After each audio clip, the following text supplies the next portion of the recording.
साल 2020 के मार्च के महीने की बात थी, जब देश में कोरोना संक्रमित मरीजों की संख्या बढ़ने लगी थी।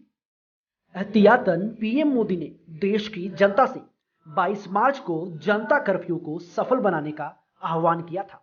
देश की जनता पीएम के अपील के साथ खड़ी हुई, लेकिन हालात नहीं संभलता देख 24 मार्च को पूरे देश भर में लॉकडाउन लगा दिया गया।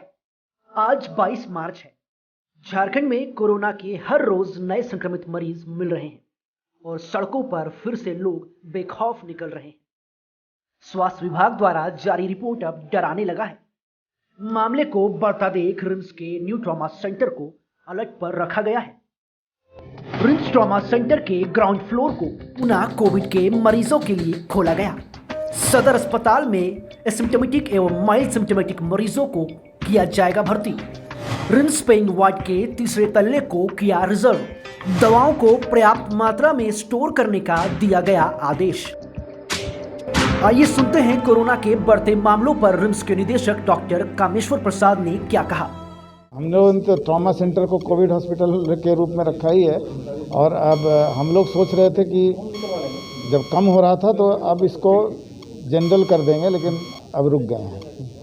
हमारा ट्रॉमा हॉस्पिटल रहेगा। कोरोना की रोकथाम के लिए राज्य के स्वास्थ्य मंत्री बन्ना गुप्ता ने क्या कहा, आइए सुनते हैं। मैं विशेष करके महाराष्ट्र वगैरह में काफ़ी जो है कोरोना की एक बार फिर दस्तक दी है, दस्तक सुनाई पड़ रही है और हमारे राज्य में भी बहुत थोड़ा आंशिक कोरोना, चूँकि हम टेस्टिंग का क्षेत्र बढ़ा रहे हैं तो इस क्रम में कुछ मिले हैं मरीज, लेकिन इससे कोई भयभीत होने की आवश्यकता नहीं है और ना कोई पैनिक होने की आवश्यकता है। राज्य सरकार पूरी दृढ़ता के साथ इस कोरोना के इस अभिशाप से इस राज्य को मुक्ति दिलाएगी। वहीं स्वास्थ्य सचिव के सोन ने भी कहा कि लॉकडाउन से बचना है तो प्रत्येक व्यक्ति को अपनी जिम्मेदारी समझनी होगी। बारंबार हम लोग इस बात पे बल दे रहे हैं कि हमें सुरक्षित भी रहना है और आर्थिक गतिविधियों को, सामाजिक गतिविधियों को भी संतुलित रूप से आगे बढ़ाना है। ये तभी संभव है जब प्रत्येक व्यक्ति अपनी जिम्मेदारी को समझे। जो 2-3 चीज़ों की आवश्यकता है कि एक तो है मास्किंग या फेस कवर और दूसरा है सोशल डिस्टेंसिंग। ये 2 चीज़ें परम आवश्यक चीज़ें हैं।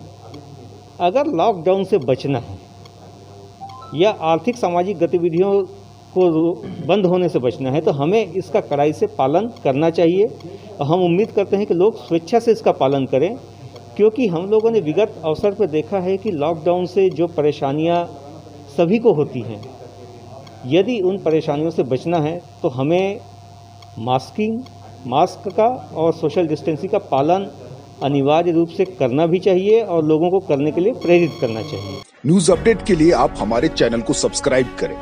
आप हमें फेसबुक और इंस्टाग्राम पर भी फॉलो कर सकते हैं। बने रहे लगातार .in के साथ।